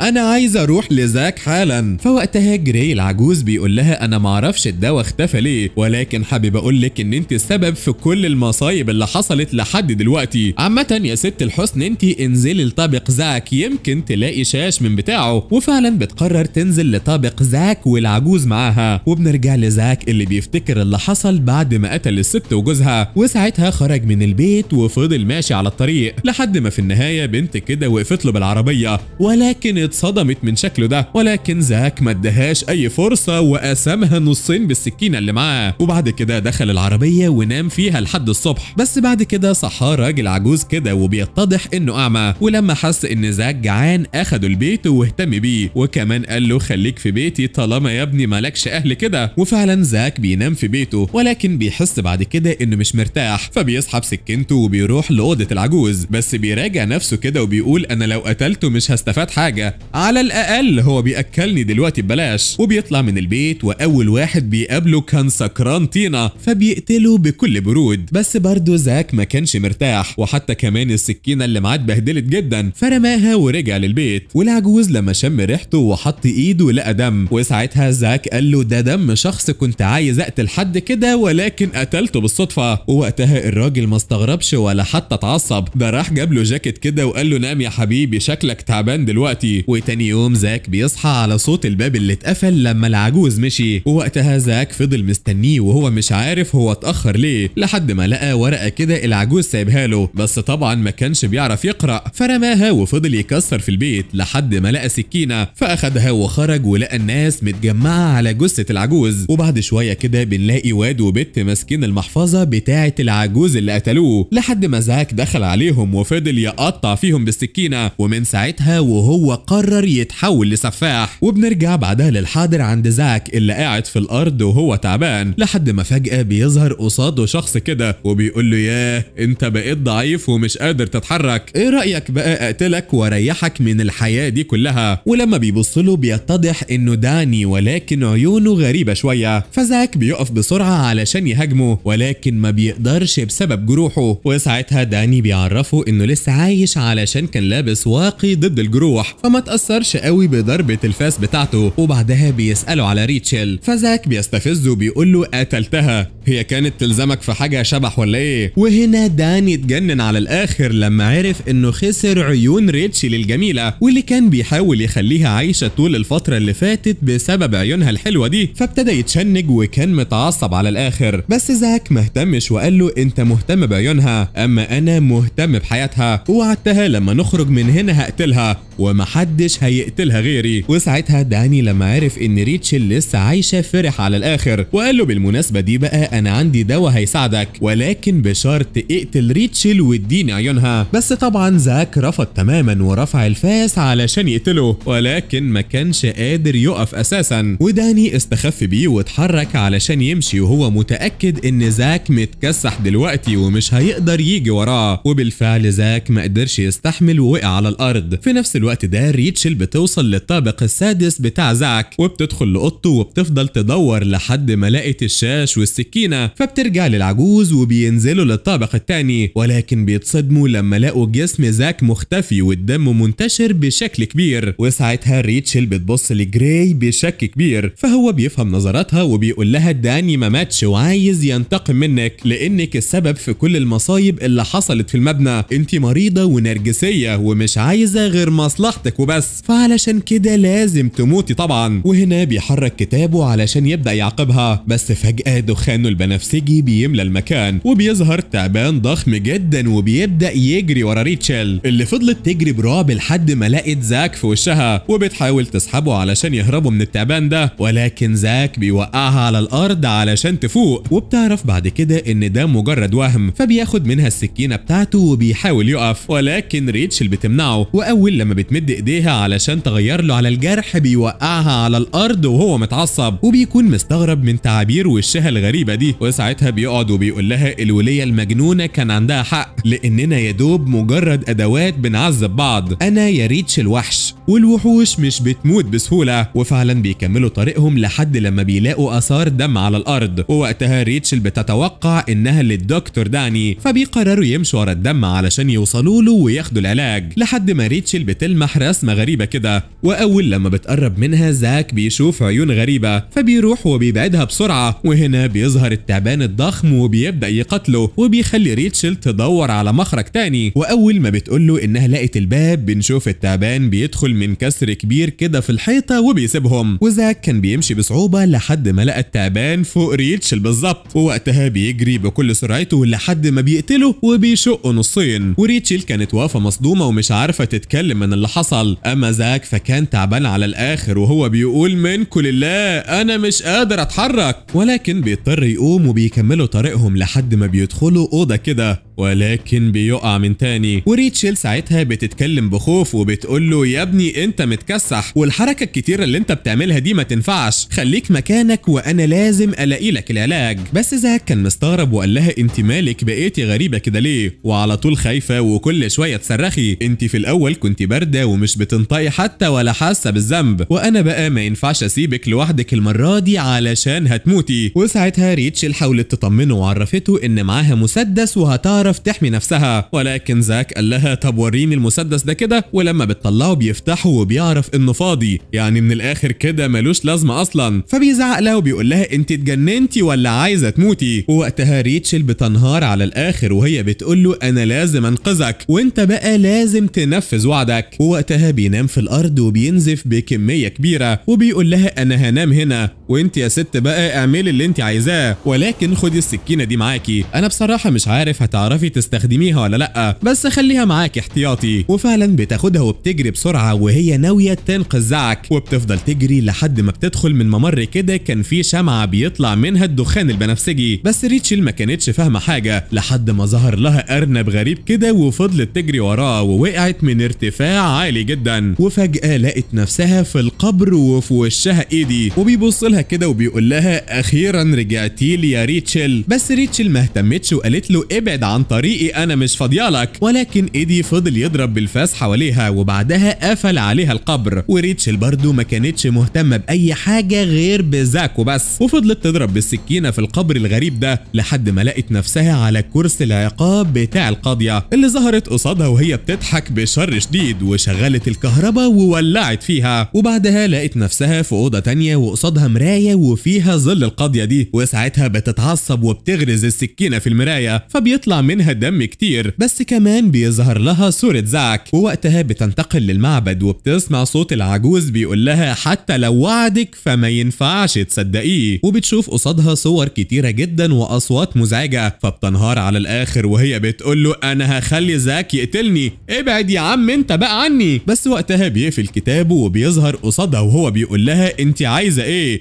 اتخليتي عن زاك ولا ايه الحكايه؟ وساعتها ريتشل قالت له انا عايزه زفت الدكتور، انا عايزه الدواء. والعجوز بيبتسم بشر وبيقول لها الدواء معايا دلوقتي ولكن مش هتاخديه بسهوله كده. فريتشل جابت اخرها ورفعت السكينه في وشه بتهديد صريح وهي بتقول له اديني الدواء يا جدع انت. فبيبص للسكينه بنفس الشر وهو بيقول لها مش دي برضه سكينه زاك؟ غريبه يعني ان انت سبتيه من غيرها، مش خايفه عليه وهو لوحده كده؟ ولما بتقول له انت عرفت منين انها بتاعته بيرد عليها وبيقول لها طبعا لازم اعرف، اصلا انا اللي جبته هنا، اي نعم جسمه كله جروح دلوقتي ولكن ده فيك، خدعه يعني عملها خيالك. وساعتها ريتشل بترجع لورا بصدمه كده وهي مش فاهمه هو قصده ايه، ولكن ما اهتمتش بالكلام ده كله. فقال لها داني كان دكتور شاطر وكويس وعمره ما عمل اي حاجه غلط لحد ما شافك، وحتى كمان زاك كان شخص في حاله ومش بتاع مشاكل لحد ما شافك بقى وانتي سببتي لحياته دمار ودمرتيهم كلهم. وساعتها لقت نفسها في مكان ابيض كده وقصادها قصادها ميزان، والجدع العجوز لسه بيلعب باعصابها وبيقول لها يا ترى انت مين وليه بتدمري الكل كده؟ يا ريتشل انت مجرد شيطانه دمرت الكل ولازم تتعاقبي. وفجاه بتلاقي نفسها في مكان زي المحكمه كده، والعجوز بيقول محاكمه الشيطانه هتبدا دلوقتي، في اي حد بقى عنده ادله ضدها؟ وفجاه كده في شاشه بتظهر ومعاها القاضيه اللي بتقول له طبعا انا عندي ادله كتير هتثبت ان البت دي مجرمه شريره. ولكن المفاجاه الكبيره ان ايدي بيظهر وبيقول لهم بس انا عندي اسباب كتيره جدا تبين ان ريتشل بنت جميله ومظلومه، بس بما انها رفضاني بقى فانا هشهد ضدها. ده شكله كده النهارده يوم المفاجآت يا ريتشل وكل اعدائك هيظهروا. ده حتى كمان الجدع اللي اسمه داني ظهر بهدومه اللي كلها غرقانه دم وبيقول انا الوحيد اللي هعرفكم حقيقتها. وساعتها جابت لهم فيديو لريتشل وهي بتخلي زاك يسمع كلامها علشان يحلوا اللغز، فاستغلت ده وقالت لهم شايفين هي اللي ماشيه زاك ومأثره عليه وهي السبب في كل الجرايم. بس ايدي وداني ما اقتنعوش بكلامها وقالوا لها بس ده مش دليل كافي. وساعتها جابت لهم فيديو تاني لما ريتشل قتلتها بالمسدس ورسمت دور البراءه وهي بتقول البت دي هي اللي قتلتني ولازم تتعاقب. بس داني وايدي برضه ما اقتنعوش بكلامها وخلوها ترجع الفيديو وبانت تعابير وشها وهي مبسوطه. وساعتها داني قال لها الله ايه اللي بسطك قوي كده؟ ووقتها بتفقد اعصابها وبتفضل تضحك بجنون وهي بتقول له اصل البت عجبتني، انا بصراحه بحب الروح الاجراميه دي. ولكن جراي وقف الازعاج ده وقال لها عايزه نحكم عليها بايه؟ فوقتها ما صدقت بقى وقالت له انا عايزه المجرمه دي تتعذب بالميه. وفعلا بيحطوها في اعصار كبير وضخم جدا. ولكن كاتي كانت هتتجنن من هدوء وبرود ريتشل وفضلت تزعق فيها علشان تخليها تعيط حتى. بس جراي وقف العقاب ونادى على ايدي علشان يقول شهادته. وفعلا بيبدأ يتكلم وهو بيقول انا كنت بحبها ومتعلق بيها جدا وعايزها على طول مبسوطة، وكنت كمان هحقق امنيتها وقتلها، ولكن هي بقى اللي اختارت زاك علشان كده انا عايزها تموت بالمسامير. وفعلا بتتشعلق في السقف وتحتها مسامير ضخمة كده. ولكن الغريب برضو ان ريتشل كانت ساكتة ومستسلمة تماما ومش فارق معاها اي حاجة وسايباهم يعذبوا فيها. وساعتها جراي لغى عقابها الخيالي ونادى على داني اللي فضل يشكر في ريتشل وحكى لهم ازاي اتعرف عليها في المستشفى، وقرر كمان ياخد عيونها. واتجنن على الاخر وهو بيتكلم وكان باين عليه انه شخص مريض ومهووس بريتشل لدرجة انه قرب منها علشان يشوف عيونها بشكل اوضح. ولما جراي زعق فيه وقال له ما تخلص يا عم الممحون، عندك كلام تاني تقوله ولا لا؟ فقال له ابدا ده جمالها ده مش بيخلص اطلاقا. وساعتها جراي بيبدأ يقول انت ظلمتي ناس كتيرة جدا واخرهم ابني داني اللي اهتم بيكي فترة طويلة وفي الاخر كنت هتقتليه انت والواد بتاعك ده، وكمان ايدي الطفل المسكين دمرتيه بسبب انانيتك دي وعلشان كده هتموتي محروقة. فبيعلقها وبيطلع نار كتيرة جدا بتحاوطها من كل ناحية. اما هي فبتكون مصدومة ومرعوبة من اللي قصادها، خاصة لما قال لها هتتعاقبي على كل اللي عملتيه، انت لازم تموتي. وساعتها ريتشل فقدت اعصابها وما كانتش مصدقة اللي بيقوله ومش عايزة تموت على ايده، وبتتخيل زاك قصادها وحاطط الفاس على رقبتها. وبعدها بياخدها وبيجري بيها في المكان المجهول ده لحد ما بتقع على الارض وبتلاقي قدامها الفاس بتاع زاك ولكن في شاش موجود عليه، فبتحاول تمسكه بايديها وهي حاسه بحراره شديده. وبنشوف زاك قصادها وشكله غريب جدا. بس ريتشل كانت متبهدله على الاخر وهي بتقول له انا لازم افتكر حياتي، ما تسيبنيش لوحدي ابدا. وبعدها بتفوق من ذكرياتها بعد ما قطعت الحبال ووقعت في الارض وسط النيران، فوقتها بتحضن السكينه وهي مطمنه على الاخر. وفجاه كل النار بتختفي وبتصحى وهي ماسكه السكينه وواقفه في وش جراي اللي اتصدم لما عرف انها خرجت من الحلم. ولكن ريتشل قالت له كل اللي حصل ده مجرد وهم انت اللي عملته علشان تاذيني، عامه يا عم انا مش ناقصه رغي، اديني الدواء بتاع زاك بسرعه. وفعلا بياخدها لمكتبه وبيسحب كتاب وبيتفتح وراه باب سري وبيقول لها الدواء موجود هنا. بس ريتشل كالعاده ما كانتش واثقه فيه وقالت له لا يا حلو انت طبعا هتدخل معايا. وفعلا بيفتح الباب وبيظهر ادويه كتيره جدا، فدخلت للاوضه واخدت الادويه اللي محتاجاها وجريت بسرعه ناحيه زاك اللي ما كانش متحمل الالم اكتر من كده، وابتدت تطهر له جروحه. وبعدها قالت له انا لازم اخيط لك جروحك. وفعلا طلعت الخيط وما اهتمتش برغيه اللي مالوش اي لازمه. بس وهي بتخيط الجرح لاحظت حروق في جسمه ولكن برضه ما اهتمتش وابتدت تخيط بطنه بكل احترافية. وبعد ما خلصت نامت من كتر التعب. وبعد شوية قاموا علشان يكملوا طريقهم ويوصلوا للأسانسير. وأول لما دخلوا قالت له هي الحروق دي جات لك منين؟ أنا عايز أعرف عنك أكتر شوية. وساعتها قال لها عادي، ده شيء مش مهم للدرجة دي، ولكن عموما هحكي لك. لما كنت طفل صغير كان في راجل مجنون كده حرقني، والراجل ده أنا معرفوش قوي، ولكن أعتقد يعني إن هو كان صاحب أبويا، وساعتها حاوتني بالبنزين وولع فيا النار، ولكن مسكت فيه وحرقته معايا. بس الست والدتي بقى ما عجبهاش إن ابنها محروق، فلفلفتني بالشاش كده ورمتني في الشارع. وساعتها ريتشل كانت مبسوطة إنها عرفت شوية عن زاك، وبعدها قالت له هو أنت لسه عايز تخرج من هنا؟ فرد عليها وقال لها أكيد عايز طبعا، ما هو مش معقولة يعني هخاطر بحياتي الفترة دي كلها وفي الآخر هموت هنا. بس عامة يا ست الكل ما تقلقيش، أنا لسه برضو عند وعدي، ولما نخرج من هنا ووشك ده يتفرد شوية بدل ما أنت شبه البومة كده هقتلك على طول. ووقتها بتفتكر مشهد كده لراجل ماسك سكينة وبيقتل ست،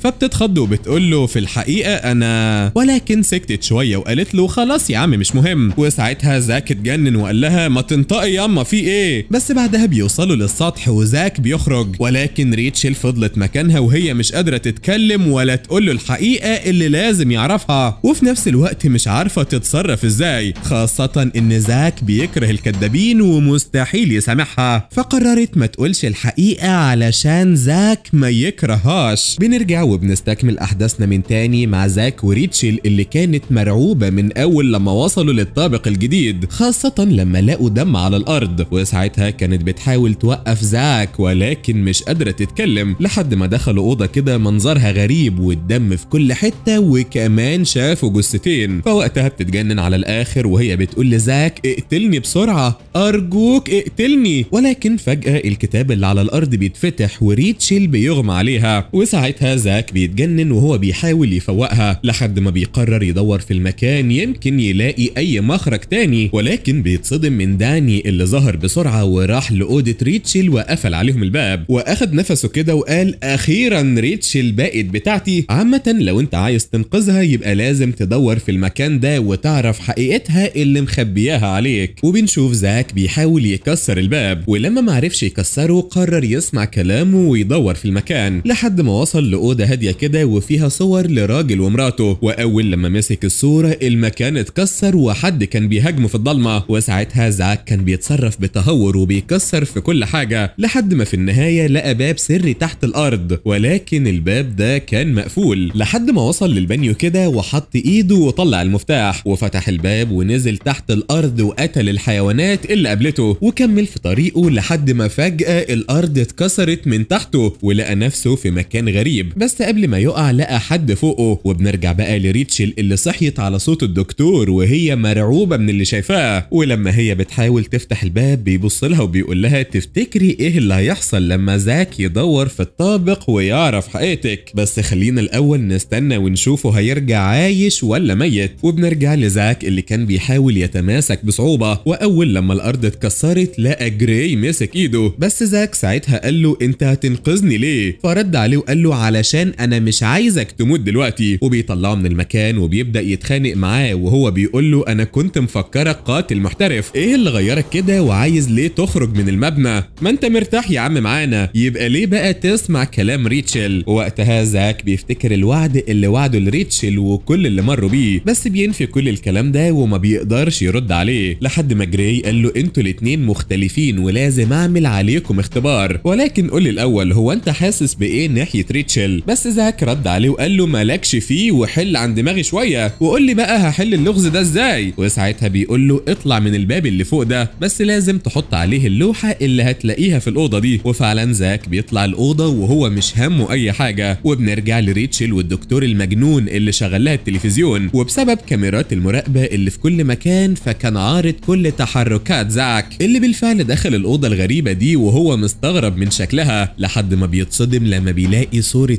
ريتشل مع ابوها وامها. في نفس الوقت ده داني كان بيقول ان زاك وصل لاوضتك والحقيقه قربت تبان وهيعرف كل حاجه عنك. وساعتها ريتشل بتتكلم برعب كده وهي بتقول له انت قصدك ايه؟ فبيرد عليها وبيقول لها الاوضه دي فيها، بس تعالى الاول نشوف فيها ايه مع بعض يا صديقي. وبنرجع لزاك اللي مسك صندوق صغير كده، واول لما فتحه لقى جواب عليه اسم ريتشل، وطبعا هو ما كانش بيعرف يقرا، ولكن قارن الاسم اللي على الجواب باللي على الصوره وعرف انه اسمها، بس بيكمل طريقه الاوضه تانية. وداني كان متحمس على الاخر وهو بيقول لها خلاص اخر اوضه وهيعرف كل حاجه. وساعتها ريتشل بتتسحب من جنبه من غير ما يحس وبتخرج من الاوضه وبتهرب بسرعه علشان تلحق زاك اللي بنشوفه بيحط الجواب على الباب وبيفتحه. في نفس الوقت ريتشل بتوصل وهي مرعوبه علشان ممكن يعرف حقيقتها، ولكن داني جه وراها وقال لها كده كده هيعرف الحقيقه. وفعلا زاك بيدخل الاوضه وبيلاحظ الدم اللي على الارض لحد ما التلفزيون بيتفتح وبيظهر المذيع وبيقول البيت ده لقينا فيه جثتين، الاستاذ جاردنر ومراته، والجثتين كان فيهم اثار جروح عنيفه ورصاص، وعدى تقريبا اسبوع على موتهم. بس الغريب ان الجثتين كانوا متخيطين بطريقه غير طبيعيه، بس بنتهم ريتشل كانت في موقع الحادثه وكانت حالتها غريبه جدا. وبعد التحقيقات عرفنا ان هي اللي قتلت اهلها. وبعدها بيجي فيديو تاني ليها في المستشفى مع الدكتور داني وهو بيقول لها انت ليه قتلتي اهلك وليه كمان خيطتيهم مع بعض كده؟ وساعتها ريتشل ردت بهدوء وقالت له انا كنت عايزه اهل. فبيقول لها طب ليه عملتي كده؟ بس بنشوف ان حالتها كانت غريبه وبتجاوب اجابات مختلفه جدا، وبترد عليه وبتقول له انا لقيت كلب قريب من البيت وكان ضعيف وصغير وقررت كمان اعتني بيه، ولما رحت اطلب من اهلي لقيتهم كالعاده بيتخانقوا في اوضتهم وصوتهم عالي جدا لدرجه ان ابوها ضرب امها، والخناقه زادت بينهم لحد ما الام فضلت تضحك بهستيريا شديده وما كانتش مهتمه ببنتها اللي هي كمان كانت مجنونه وغريبه. بس ريتشل ما اهتمتش وجابت الكلب وحطته في اوضتها لحد ما سمعت صوت خناقهم اللي زاد جدا بدرجه مرعبه، وانتهى الخناق بان ابوها المدمن قتل امها بالسكينه وهو مش في وعيه. وبعدها جري على ريتشل علشان يقتلها، ولكن بتهرب منه وبتدخل لاوضتها، بس هو كسر الباب ودخل ولمح الكلب المتخيط واللي كان زي الكلب اللعبه بعد ما ريتشل قتلته وخيطت جسمه. ولما ابوها استفزها طلعت المسدس وضربته بالنار. وبتحكي بعدها لدكتورها وهي بتقول له انا كنت عايزاهم عيله سعيده، فعلشان كده خلعت دراع ابويا وعملت مكانه دراع الدميه، وحتى كمان وش ماما خيطته وخلتها تبتسم، وكنا عيله سعيده وهاديه جدا لحد ما الشرطه جت وعرفت اللي حصل واخدوهم مني. وساعتها داني كان لازم يبين انه متفهم كلامها وقال لها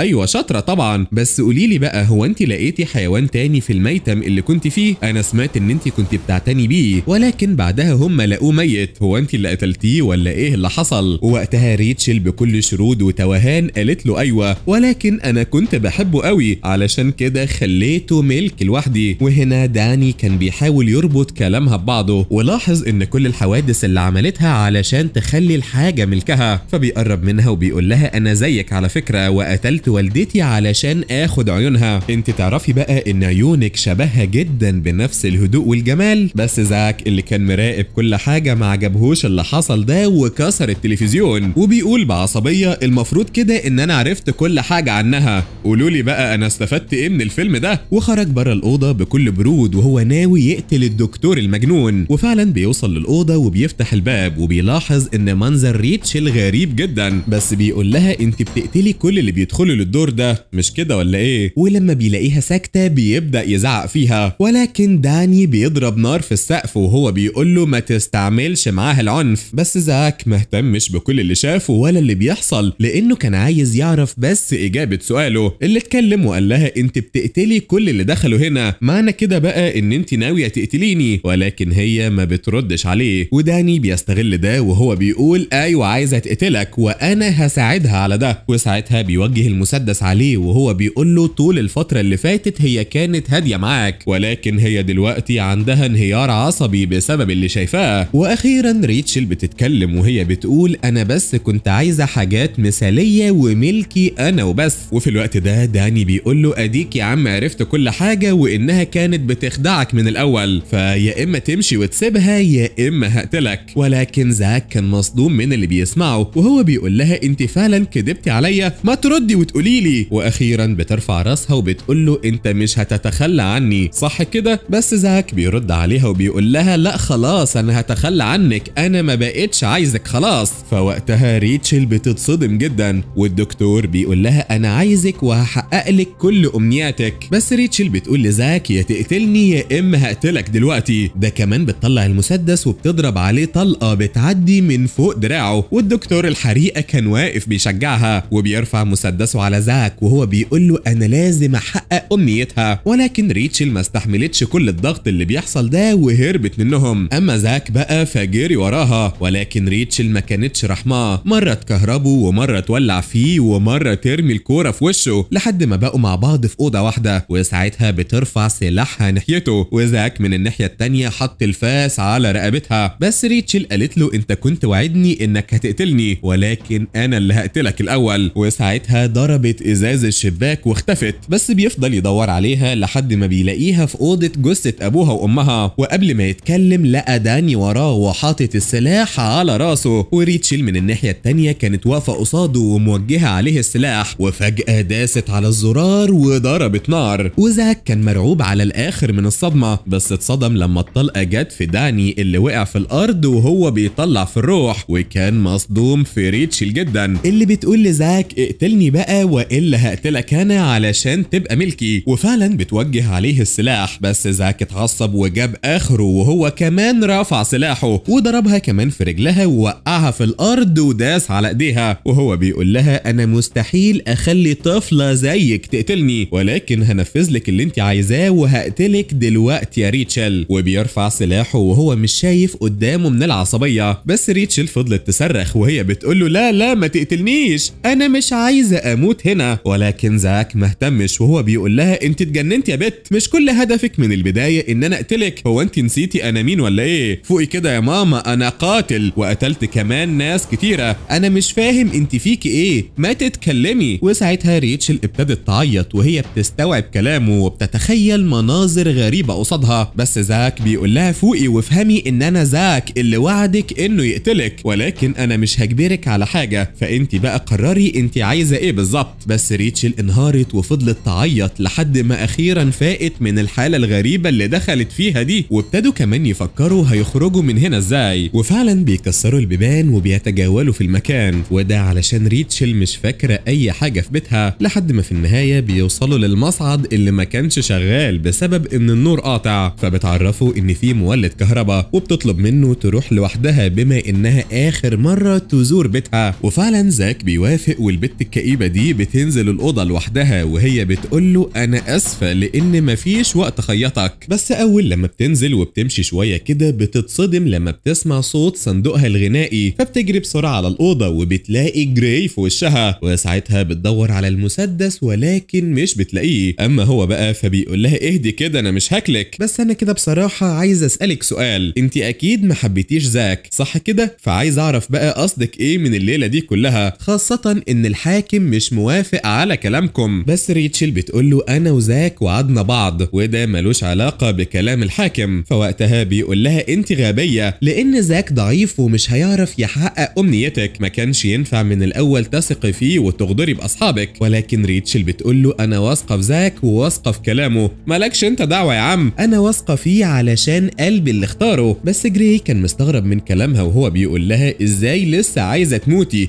انت كنتي مجنونه واخيرا عقلتي، فازاي بقى لسه عايزه تموتي بعد كل التغيير ده؟ فقالت له انا ما اتغيرتش، ولكن انا بس فقت من الاوهام اللي كنت رابطه نفسي فيها، ودلوقتي عايزه اموت علشان انا ماليش حد يحبني ولا حد كمان عايزه اعيش علشانه. فساعتها بيقول لها هو انت مين بالظبط؟ فبترد عليه وبتقول له انا ريتشل وبس، فابعد عني بقى وسيبوني اختار حياتي ما تتدخلوش فيها. وبتقرب بعدها من المولد الكهرباء وبتدوس عليه وبتقول له عايزين نخرج من المبنى ده، فين باب الخروج؟ فبيرد عليها وبيقول لها هتلاقيه في المعبد ودوري في الازاز كويس. فبتسمع كلامه وهي مقرره تسيب كل حاجه وما تجيش لهنا تاني، وبتبص لاوضتها بنظره اخيره كده قبل ما تقرر تنسحب من المكان. واول لما بتطلع لزاك وبيكملوا في طريقهم بيرجعوا للاوضه اللي فيها جثه داني، ولكن بيتصدموا من اختفائها وكمان المسدس اللي ما اتكسر. فوقتها ريتشل مش بتتكلم وبتقرر تودع اهلها وبيكملوا في طريقهم للاسانسير. بس ريتشل بتستغرب لما لقت الاسانسير نزل للدور الارضي، وده معناه ان في حد استخدمه. وساعتها زاك بيقلق وبيبعدها عن الباب، بس بيتفاجئوا لما مش بيلاقوا اي حاجه غير الدم، وعلى طول بيدخلوا للاسانسير وبيفضلوا بعدها يرغوا شويه كده. وزاك بيسالها عن كل اللعب اللي في اوضتها دي، فبترد عليه وبتقول له هي مش بتاعتي، هي كانت متقطعه ومرميه وانا خيطتها علشان اخليها ملكي، ولكن صندوق الموسيقى بتاعي من وانا صغيره وكنت بحب صوته. المهم الاسانسير بيوصل للكنيسه وهم مستغربين من هدوء المكان وحاسين كده بمصيبه جايه عليهم. بس ريتشل بتقف قدام ازاز كده وبتقول له اعتقد ان هو ده المخرج، ولكن كان قصاده ترابيزه ضخمه كده، فبيزقوها بصعوبه لحد ما اخيرا بتتحرك. وزاك بيمسك الفاس وبيكسر الازاز كله وهو مفكر ان المخرج وراه، ولكن بيلاقوا سلالم كتيره جدا جدا، بس طبعا لازم يكملوا، فبيقرروا يطلعوا عليها لحد ما ريتشل بتقف مكانها وهي بتقول له انا فاكره المكان ده كويس جدا، انا على طول كانوا بيجيبوني هنا ولكن عيوني بتبقى متغطيه، وبتعرفوا ان السطح بعد السلالم دي. فوقتها بيكملوا بحماس وهم مستنيين يخلصوا من الكابوس ده بقى. بس زاك بيقف وبيديها السكينه بتاعته وبيقول لها خليها معاكي يمكن تحتاجيها. وفجاه بيسمعوا صوت بيقول تم تفعيل نظام الطوارئ والمبنى هينفجر خلال لحظات. وبنشوف جراي بيبتسم بخبث شديد واوضته بتولع، ووقتها النار بتنتشر في كل حته. وساعتها ريتشل بتقول له اجري بسرعه، وبالفعل بيجروا بكل سرعتهم على السلالم. وجراي كان ماشي على النيران اللي ملت المبنى كله بكل الطوابق بتاعه داني وايدي والقاضيه كمان، وبنشوفه بيعدي من النار بكل برود. وعند زاك وريتشل بنشوفهم خلصوا السلالم ولقوا قصادهم زنزانه حقيقيه، فوقتها من كتر الرعب زاك قرر يكسرها. في نفس الوقت ده بنشوف جراي اللي كان بيراقب من بعيد وهو سعيد على الاخر بالمكان اللي بيتدمر وبيتكسر فوق راسه، وكل الطوابق حرفيا بنشوفها اتحرقت لحد ما النار بتوصل لزاك اللي بيحاول يكسر الحديد. واول لما بيشوف النار بيترعب ونفسه بيعلى وهو مرعوب. بس ريتشل بتحاول تطمنه وهي بتحاول تكسر الحديد علشانه، ووقتها بيحاول يسيطر على رعشة ايده وهو بيصرخ بعنف شديد وبيفتكر حياته القديمة، وبضربة واحدة بيكسر الحديد وبيكملوا جري بسرعة شديدة. وزاك كان بيحطم كل حاجة بتقابله حرفيا، والسلالم كمان كانت بتتكسر عليهم، بس بيشوف المخرج اللي بيتحط عليه صخور كتيرة جدا. ووقتها زاك بيسيب ريتشل وبيكسر الصخور كلها لدرجة ان سلاحه اتكسر، بس هو مهتمش وكملوا طريقهم وهم بيجروا بسرعة شديدة لحد ما في النهاية وصلوا لباب الخروج، واللي كالعادة بيلاقوه مقفول. بس ريتشل بتقول له احنا لما نخرج من هنا هتقتلني صح كده، وبتوضح له بتقول له انا مش قصدي حاجة، ولكن انا لسه عندي نية في الموت، ولكن عايزاك انت اللي تقتلني وانت حابب ده طبعا. وبتكمل بعدها بحزن شديد وهي بتقول له انا عايزة اموت ولكن خايفة اكون لوحدي بعدها، بس لو انت عايز تقتلني وحابب ده فانا هكون سعيدة جدا برغبتك، انا عارفة انك اديتني السكينة ولكن تقدر تستخدمها برضو. بس زاك بيقول لها انا اديتك السكينة علشان اقتلك بيها لما نخرج من هنا، وبيقرب منها وبيقول لها انا عمري ما اديت هدايا لحد ولا حد يقدر يجبرني على حاجة، فما تقلقيش بقى. بس فجأة وهم بيتكلموا داني بيضربها بالنار من ظهرها وبتقع في الارض، وساعتها داني بيقول له انا اللي فعلت نظام الطوارئ والمكان كله متحوط بالنيران اللي انت بتكرهها يا زاك. وقبل ما زاك ينفخه داني بيضرب عليه نار وهو بيضحك بجنون شديد وبيقول لهم انتوا مش هتنفذوا الوعد لان انا خلاص اللي قتلتها. وساعتها ابتدى يضرب حواليها نار، وريتشل كانت مستسلمة ودمها بيتصفى حرفيا وهي بتقول له انا كده كده ما كنتش عايزة اعيش ولكن كنت عايزة انفذ وعدي مع زاك ونخرج من هنا. وبعدها بتقوم بصعوبة شديدة وهي بتعيط وبتقول لزاك ارجوك سامحني علشان انا ما قدرتش انفذ الوعد ومعرفناش نخرج من هنا، ولكن صدقني انا حبيتك جدا. وداني فضل يعمل حركاته اللي ما كانتش طبيعية لحد ما ضربها رصاصة تانية وبيقول لها انتي ما كنتيش كده، يا ريتك يا حاجة ما وعدتيه بحاجة زي دي. وبنشوف النار بتحاوطهم من كل ناحية، بس داني بيكمل وبيقول لها انا هنفذ وعدك انتي وزاك. ولكن قبل ما يضرب نار جراي بيضرب عليه سهم وهو بيقول له ما كنتش اتوقع تبقى اناني بالشكل ده. ولما داني بيحاول بيقف علشان يقتلهم بيرمي عليه سهم تاني، وهو بيقول لزاك لو قادر تتحرك خدها وامشوا من هنا. بس زاك كان متعصب وهو بيقول له دي بتنزف كتير مستحيل تعيش وانا مش هخرج خلاص، ولكن بيرد عليه وبيقول له هي لسه عايشه،